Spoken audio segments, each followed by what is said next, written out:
হলের কোনো কিন্তু কেন্দ্রীয় কোনো একটা ওয়েবসাইট নেই, তো আমরা একটা ওয়েবসাইট ডেভেলপ করার চিন্তা করছি। অনেক নিউজই হয় এটা নিয়ে যে বিশ্ববিদ্যালয় হলগুলোতে খাবারের মান খুবই নিম্ন, তো আমি এটা নিয়ে কাজ করব। অন্তত মায়েরা মেয়েদের হলে ঢোকার পারমিশনটা পায়। আমি যদি নির্বাচিত হই আমি অবশ্যই আমাদের হলে যে সংস্থাপন ফি সেটি অন্যান্য হলের সাথে সমপর্যায়ে নির্ধারিত করার জন্য যতটুকু করা সম্ভব এবং যেই যথাযথ ব্যবস্থাগুলো নেওয়া সম্ভব সেগুলো নিব। সবার আগে ডাইনিং এবং ক্যান্টিনের খাবারের মান উন্নয়নে সব ধরনের পদক্ষেপ গ্রহণ করিব। সেটা হচ্ছে অনাবাসিকদেরকে যেন নিরাপদে কোনো ধরনের হয়রানি ছাড়া ওদেরকে প্রবেশ নিশ্চিত করতে পারে। আরেকটা প্রধান ইশতেহার হচ্ছে আমার হলকে ডিজিটালাইজড করা। যে আমাদের হলে আসলে যে বেসিক সমস্যাগুলো রয়েছে সেগুলো সমাধান করা, যেমন আমরা বন্যার সময় আমাদের হলে জলাবদ্ধতার সৃষ্টি হয় এবং সেগুলো সিটি কর্পোরেশনের সাথে কোলাবোরেশন করে যাতে এটা চিরস্থায়ী একটা সমাধান করা যায় সে ব্যাপারে কাজ করব।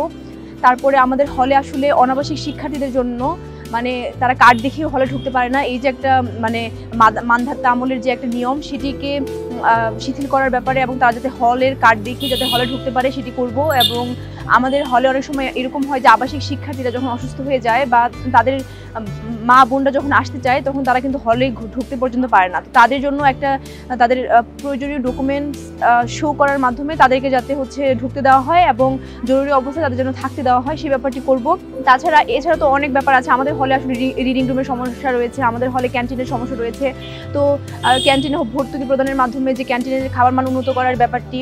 তারপর আমাদের ক্যান্টিনে এরকম আমাদের হলে এরকম রয়েছে যে সেখানে যারা সনাতনী ধর্মাবলম্বী বা অন্যান্য ধর্মাবলম্বী যারা আছে তাদের জন্য আসলে মানে নিরামিষী কোনো ধরনের আলাদা কোনো স্পেস নেই, আবার হলের মেয়েরা গরুর মাংস খেতে পারে না, তো আমরা ক্যান্টিনের ব্যাপারটাকে নিয়ে ভাববো। অনাবাসিক শিক্ষার্থীরা কিন্তু আসলে আমাদের হলের যে গুরুত্বপূর্ণ নোটিশ বা বিভিন্ন তথ্যাদি এগুলো কিন্তু তারা পায় না, কারণ আমাদের হলের কোনো কিন্তু কেন্দ্রীয় কোনো একটা ওয়েবসাইট নেই, তো আমরা একটা ওয়েবসাইট ডেভেলপ করার চিন্তা করছি, আমরা সেটি করব। এবং আমরা আমাদের হলের অ্যালামনাই অ্যাসোসিয়েশন তৈরি করব এবং আমাদের হলের শিক্ষার্থীদের জন্য আমরা একটা উদ্যোক্তা প্ল্যাটফর্ম তৈরি করব যেখানে তারা তাদের যে ইনোভেটিভ যে আইডিয়াগুলো আছে এবং যারা বিজনেস করতে চায় তারা সেখানে তাদের প্রোডাক্টগুলো এই প্রচার প্রচারণা করতে পারবে তারা এবং বিজনেস করতে পারবে। এবং আমরা সেখানে টিউশনের যে একটা মানে টিউশনের ব্যাপারটা সার্কুলেট করার যে থাকবে সেটি থাকবে। আর সম্প্রতি যে ডাকসু নির্বাচন হচ্ছে, আমি রোকেয়া হল সংসদ থেকে ভিপি ক্যান্ডিডেট, ছাত্রদল মনোনীত প্যানেল থেকে। আমরা আমি রোকেয়া হলে আপনারা জানেন যে 5000-এর উপর শিক্ষার্থী ভোটার, তো আমি ওইখান থেকে নিশ্চয়ই যদি নির্বাচিত হয় তাদের রিপ্রেজেন্টেটিভ, তো সেই জায়গা থেকে আমি অবশ্যই চেষ্টা করব তাদের সামগ্রিক, কারণ অনেকের অনেক রকম প্রবলেম থাকে। যেমন রোকেয়া হলে আমাদের যে 2-3টা বিল্ডিং আছে, শুধু 7ই মার্চ বাদে বাকি প্রায় সব বিল্ডিংগুলোতে সিলিং ফ্যানের অভাব আছে, যেটা গরমের দিন এই অসুবিধাটা আমিও অনুভব করি। তো আমার প্রথম কাজই হবে মেয়েদেরকে সিলিং ফ্যান নিশ্চিত করা। তারপর হলে ফ্রিজ নেই, যেখানে মেয়েরা বিভিন্ন সময় দেখা যায় যে বাড়ি থেকে খাবার নিয়ে আসে, তো এটা রাখতে পারে না বা কেনাকাটা করলে ওইটার অনেক প্রবলেম হয়, ফ্রিজের ব্যবস্থা করব। তারপরে আমাদের ডাইনিংয়ে খাবারের খুবই সমস্যা, মানে খাবারের মানের আপনারা জানেন অনেক নিউজই হয় এটা নিয়ে যে বিশ্ববিদ্যালয় হলগুলোতে খাবারের মান খুবই নিম্ন, তো আমি এটা নিয়ে কাজ করব।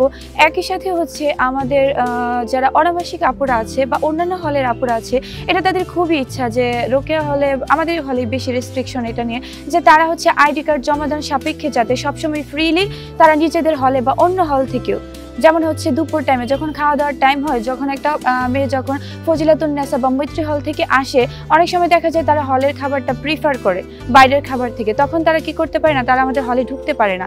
তো সেই ক্ষেত্রে যাতে আইডি কার্ড জমাদান সাপেক্ষে তারা ইজিলি আমাদের হলে ঢুকতে পারে, খাবার দাবার শেষে আবার তারা বের হতে পারে, এই সমস্যাগুলো আমরা সমাধান করার চেষ্টা করব। তারপর যেটা গার্ডিয়ান যে মায়েরা আমাদের মায়েরা চাইবে তাদের সন্তানরা কোথায় থেকে পড়াশোনা করে এই জিনিসটা দেখার জন্য। আমাদের কিন্তু হলে গার্ডিয়ান কোনো হলেই মনে হয় গার্ডিয়ান অ্যালাউড না, তো আমি এটা নিশ্চিত করার চেষ্টা করব যাতে অন্তত মায়েরা মেয়েদের হলে ঢোকার পারমিশনটা পায়, তারা একটু দেখতে পারে, ঘুরতে পারে, ভিতরে আসলে কি হয়, কোন জায়গায় থাকে, পরিবেশটা কেমন, এগুলো দেখতে পারে। আমি যদি নির্বাচিত হই আমি অবশ্যই আমাদের হলে যে সংস্থাপন ফি সেটি অন্যান্য হলের সাথে সমপর্যায়ে নির্ধারিত করার জন্য যতটুকু করা সম্ভব এবং যেই যথাযথ ব্যবস্থাগুলো নেওয়া সম্ভব সেগুলো নিব। দেখুন, আমরা যারা প্রতিনিধি নির্বাচিত হব তারা কিন্তু শিক্ষার্থীদের গুরুত্বপূর্ণ ভোটের মাধ্যমে নির্বাচিত হব এবং শিক্ষার্থীদের দাবি, তাদের অভিযোগ, তাদের মতামতের ভিত্তিতেই আমরা কাজ করব। আমি এমন একজন মানুষ, আমার কাছে, আমি যেহেতু হলে এর আগেও কাজ করেছি, আমার কাছে হলের যে কোনো শিক্ষার্থী তাদের যে কোনো প্রয়োজনে যে কোনো সময় আমাকে রিচ করতে পারে এবং যে কোনো সময় আমার কাছে আসতে পারেন। তো আমি আমার জায়গা থেকে সবসময় আমার এই সত্তাটাকে রাখার চেষ্টা করব যেন শিক্ষার্থীরা নির্দ্বিধায় আমার কাছে এসে তাদের যে মতামত আছে এবং তাদের যে প্রত্যাশাগুলো আছে সেগুলো আমাকে জানাতে পারেন। আমি যেহেতু স্বতন্ত্র পদপ্রার্থী হিসেবে নির্বাচন করতেছি, তো এটা স্রোতের বিরুদ্ধে গিয়ে আসলে মানে প্যানেল, অন্যান্য রাজনৈতিক দল এদের ছাড়াও আমি স্বতন্ত্র নির্বাচন করতেছি। এটা আমার জন্য অনেকটাই টাফ, একা অনেক কাজ করতে হইতেছে এবং আমি আসলেই মানে আপনাদের কোনো মিথ্যা আশ্বাস দিতে চাচ্ছি না যে আমি হলের জন্য অনেক কিছু করব, অনেক কিছু করে ফেলবো। তবে আমি আমার হলের যে বেসিক যে সমস্যাগুলো আছে এই বিষয়গুলো আমি অ্যাড্রেস করতে চাই। আমি নির্বাচিত হলে আমি সবার আগে যে কাজটা করব সেটা হচ্ছে অনাবাসিকদেরকে যেন নিরাপদে কোনো ধরনের হয়রানি ছাড়া ওদেরকে প্রবেশ নিশ্চিত করতে পারে, এটা আমার প্রধান ইশতেহার। আর আমার আরেকটা প্রধান ইশতেহার হচ্ছে আমার হলকে ডিজিটালাইজড করা। আমরা যারা হলের আবাসিক বেশিরভাগই আমরা হচ্ছে অপুষ্টিহীনতায় ভুগি এবং এইটার প্রভাব আমাদের একাডেমিক জীবনেও পড়ে। আমি সমাজসেবা সম্পাদক পদে নির্বাচিত হলে আমি সবার আগে ডাইনিং এবং ক্যান্টিনের খাবারের মান উন্নয়নে সব ধরনের পদক্ষেপ গ্রহণ করিব।